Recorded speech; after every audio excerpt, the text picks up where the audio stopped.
नमस्कार, मैं अभिषेक उपाध्याय। आप देख रहे हैं टॉप सीक्रेट। हम ये बात लगातार उठाते आ रहे हैं कि उत्तर प्रदेश में ये हो क्या रहा है। एक ही जैसे मामलों में दो दो नियम चलेंगे और ये एक नहीं बार बार हो रहा है।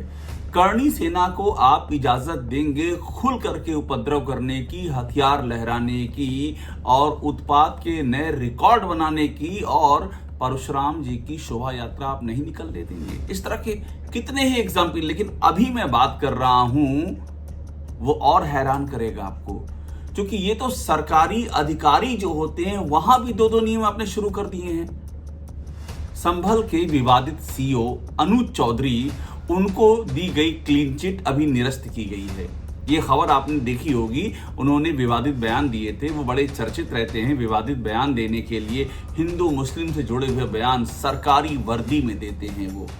होली, जुमा, गुजिया, सेवई, इस तरह के बयान देते हैं जो बयान नेता भी देने से पहले सोचेगा एक बार। ये सरकारी वर्दी में देते हैं। उनकी महत्वाकांक्षाएं होंगी अपनी, हो सकता है विधायक या सांसद का चुनाव लड़ने का वो मन बना चुके हों, लेकिन आप सरकारी वर्दी में ऐसा काम कैसे कर सकते हैं। तो इन्हीं अनुज चौधरी को जब इस तरह के बयान बार बार आने लगे तो पूर्व आईपीएस अमिताभ ठाकुर ने इसकी शिकायत की, और अमिताभ ठाकुर की शिकायत के बाद जांच बैठी और उनको क्लीन चिट दे दी गई। इस पर अमिताभ ठाकुर ने ऑब्जेक्शन किया। उन्होंने कहा कि यह कैसे हो सकता है, आपने मेरा पक्ष ही नहीं सुना। कोई भी अगर मामले की जांच होती है तो क्या उसमें शिकायतकर्ता का भी पक्ष नहीं सुना जाएगा। सोचिए क्या हड़बड़ी थी यूपी पुलिस को क्लीन चिट देनी थी अनुज चौधरी को, कि क्लीन चिट बस दे ही देनी है।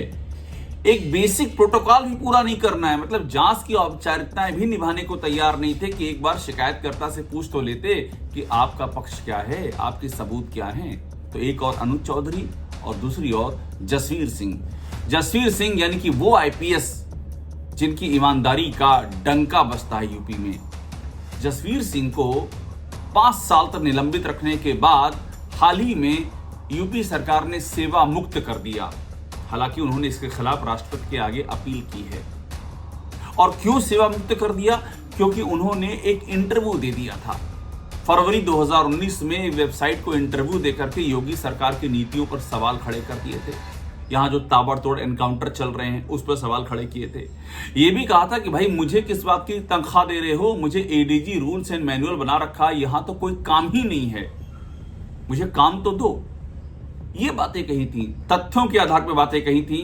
तो उनको 5 साल निलंबित रखा गया 2019 से लेकर 2024, और उसके बाद उनको सेवा मुक्त कर दिया गया। क्यों कर दिया गया? क्योंकि जसवीर सिंह लगातार ऐसे सिस्टम से टकराते आए हैं। ये वही जसवीर सिंह ने जिन्होंने राजा भैया की गिरफ्तारी की थी जब वो फूड सेल में थे। जसवीर सिंह तो जो खाद्यान्न घोटाले का मामला हुआ था, इसमें इन्होंने राजा भैया को गिरफ्तार करने का दुस्साहस किया था। ये वही जसवीर सिंह है जब साल 2002 में ये महाराजगंज, यूपी का महाराजगंज गोरखपुर के पास का जिला है, जब वहां के एसपी थे तो इन्होंने योगी आदित्यनाथ पर रासुका लगाने की सिफारिश कर दी थी। रासुका, नेशनल सिक्योरिटी एक्ट। ये बात अलग है कि उसके 2 दिन बाद उनका तबादला कर दिया गया।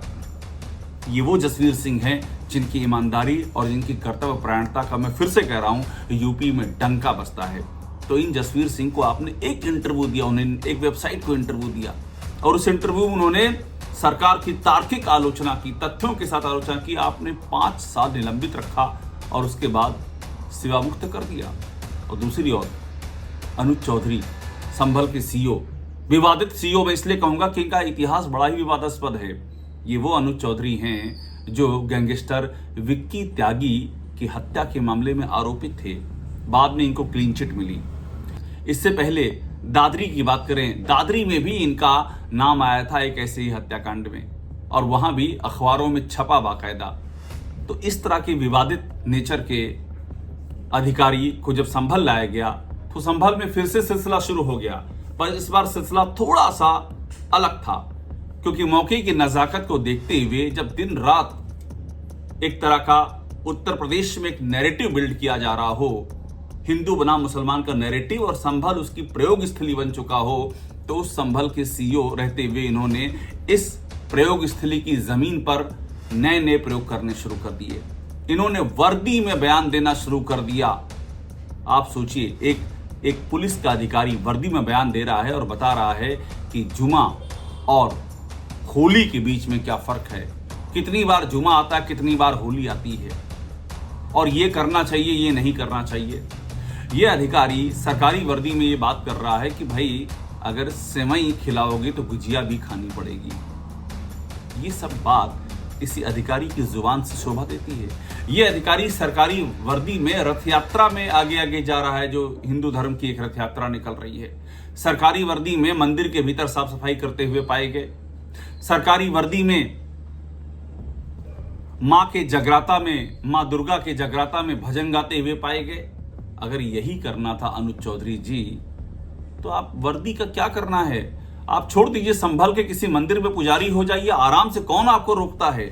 और यहीं पर सवाल ये खड़ा हो रहा था कि अगर यही काम किसी खान ने कर दिया होता, जो पुलिस का अधिकारी होता, और पुलिस की वर्दी में उसने कोई इस तरह का धार्मिक कृत्य कर दिया होता, तो फिर तो पहाड़ टूट पड़ता, फिर तो पूरे प्रदेश में भूकंप आ जाता।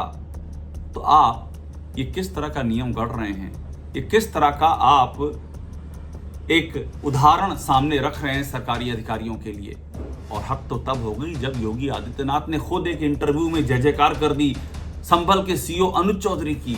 बताइए, एक विवादित सीईओ जिसके ऊपर जांच बैठी हुई है, जिसका रिकॉर्ड दागदार रहा है, और जिसके बारे में ये एक परसेप्शन सा बन चुका है कि वो चर्चा में आने के लिए या अपने भविष्य की सियासी महत्वाकांक्षाओं के लिए वर्दी का प्रयोग कर रहा है, ये परसेप्शन बिल्डअप हो चुका है।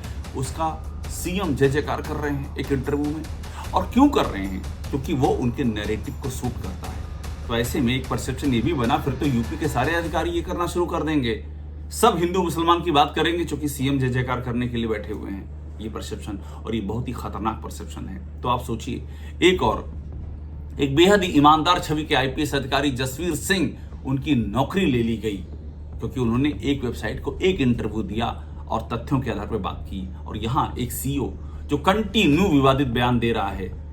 यूपी में मैं आपको बताऊं, सरकारी जो अधिकारी हैं या लोक सेवक हैं, उनकी नियमावली है बाकायदा।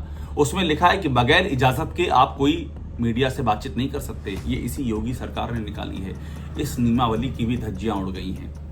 बताए योगी सरकार, बताएं संभल के एसएसपी, बताएं संभल के एसपी, संभल के डीएम कि अनुज चौधरी को इस तरह के बयानों को देने की इजाजत किसने दी? क्या ये इजाजत दी गई? अगर इजाजत नहीं दी गई तो जो सर्कुलर, जो शासनादेश निकाला गया सरकार की ओर से कि कोई भी अधिकारी मीडिया से बात नहीं करेगा बगैर सक्षम अनुमति के, सक्षम स्तर से अनुमति के, तो अनुज चौधरी ने कैसे बात की, कैसे इस तरह के विवादास्पद बयान दी? यानी कि इसमें क्या ऊपर के लोग भी शामिल हैं, या अनुज चौधरी उनकी भी नहीं सुनते, इतने ताकतवर हो गए क्योंकि मालूम है कि सीएम का हाथ है? ये सब सवाल खड़े हुए हैं। और ऐसे में अब जब उनकी क्लीन चिट निरस्त की गई है, और निरस्त भी टेक्निकल ग्राउंड पे की गई है, क्योंकि बहुत ही सटीक बात उठाई थी पूर्व आईपीएस अमिताभ ठाकुर ने कि मैं शिकायत करता हूं, आप मेरी नहीं सुनेंगे, मेरे सबूत नहीं लेंगे और आप क्लीन चिट दे देंगे। तो लगा क्लीन चिट देने वालों को मामला फंस जाएगा, कोर्ट में बड़ी फटकार सहनी पड़ेगी, ये तो बहुत ही ज्यादा जल्दबाजी में हम क्या कर गए। तो उन्होंने आनन फानन में क्लीन चिट निरस्त करके कहा अमिताभ ठाकुर से कि लाइए अपने सबूत 3 दिन में पेश कीजिए। तो आगे क्या होगा ये वक्त बताएगा। पैटर्न बता रहा है कि क्या पता ये मुमकिन है कि फिर से क्लीन चिट मिल जाए, लेकिन सवाल तो उठेंगे ना, सवाल बिल्कुल उठेंगे। और सवाल इसलिए उठेंगे क्योंकि लोकतंत्र में एक और आप जसवीर सिंह को सस्पेंड करने के बाद उनको सेवा मुक्त कर देते हैं एक इंटरव्यू पर, जो नियमों के खिलाफ आप बताते हैं, और दूसरी ओर जो आचरण नियमावली उसकी धज्जी पे धज्जी उड़ाया जा रहा है एक सीईओ, और उस पर कोई एक्शन नहीं होगा सिर्फ इसलिए क्योंकि वो आपके नैरेटिव को सूट करता है। तो आप बताइए कि उत्तर प्रदेश में आप किस तरह का प्रशासन बिल्डअप कर रहे हैं? ये प्रशासन कल को क्या करेगा? लॉ एंड ऑर्डर के जब हालात होंगे, क्या वहां तलाशेगा कि हमारे धर्म मजहब के कौन है और कौन नहीं है? और कल को दूसरे धर्म का अधिकारी अगर आ गया तो वो भी क्या यही काम करेगा? कि कौन सी परंपरा, कौन सी परिपाटी आप पैदा कर रहे हैं? ये सवाल लगातार कायम है। और अनुज चौधरी की इस जांच में जो भी नतीजा आता है, उस नतीजे के सर पर यह सवाल कायम रहेगा कि आखिरकार ऐसे अधिकारियों को इतनी खुली छूट कैसे मिली है और इनके पीछे का चेहरा कौन है।